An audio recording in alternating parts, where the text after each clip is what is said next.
How old are you, Susan? I am 47.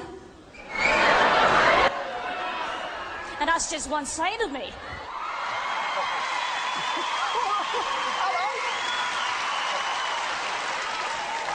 Okay.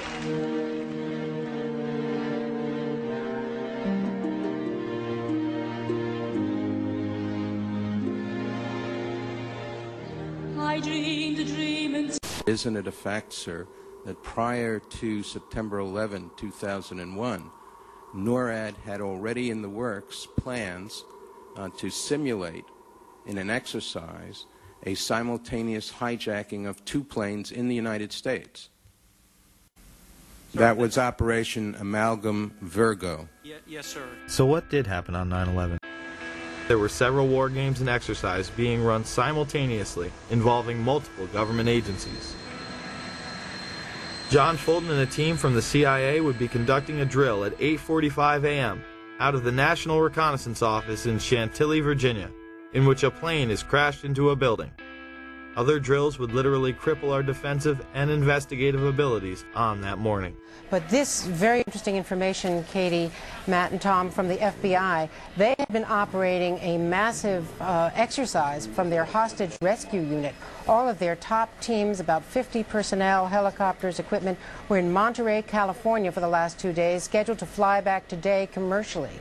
So all of those people are out of place. It's fair to say, according to sources that we've talked to here at NBC, that the FBI rescue operations and other FBI operations are really in chaos right now. Vigilant Guardian and Vigilant Warrior were exercises involving hijacked aircraft that would go in and out of radar. These would appear real to those involved. We fought many phantoms that day. We got many aircraft calls inbound that morning that turned out to be phantoms. During that time frame, we had multiple aircraft called hijacked all over the country. If one takes a closer look at the available evidence, it points to a much darker power. 7 years later, what evidence has been gathered? Let's begin with the hijackers. Many of them were actually trained within U.S. military bases.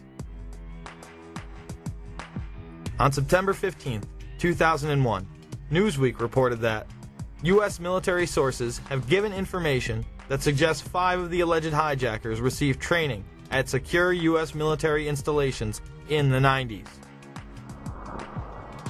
Saeed al-Ghamdi, Ahmed al-Nami, and Ahmed al-Ghamdi listed their address on driver's licenses and car registrations as the Naval Air Station in Pensacola, Florida. Another indication of how the hijackers were tied to U.S. bases was reported on September 12th by Fox in D.C.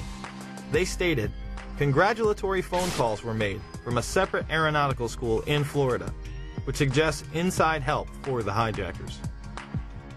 Now, here at Embry-Riddle School in Daytona Beach, investigators say that they did indeed intercept cell phone calls that originated out of here, calls that were congratulatory after yesterday's attacks, calls the feds say were made by terrorist sympathizers here in Daytona as well as in Broward County. The New York Times would report that the Defense Department said that Atta had gone to the International Officer School at Maxwell Air Force Base in Alabama, Abdul Aziz Al-Amari to the Aerospace Medical School at Brooks Air Force Base in Texas, and Saeed al-Ghamdi to the Defense Language Institute at the Presidio in Monterey, California. The Vice Chancellor for Student Affairs at the Defense Language Institute, where al-Ghamdi trained, went public and said, Bush knew of the impending attacks on America. He did nothing to warn the American people because he needed this war on terrorism. He was quickly disciplined and threatened with court-martial. My question was, is it not true that the United States government paid $300 million to the bin Laden family for the construction of the military camps? At that point, then the person who was testifying had no choice but to admit, yes, that the money had gone to the bin Laden family for the construction of those military training facilities. Several members of the FBI had their investigations into terrorism impeded and shut down, especially when they got close to bin Laden. John O'Neill was the FBI counter-terror chief responsible for the investigation into Osama bin Laden. On August 22, 2001, after claims of repeated obstruction of his investigations into Saudi funding, O'Neill left the FBI.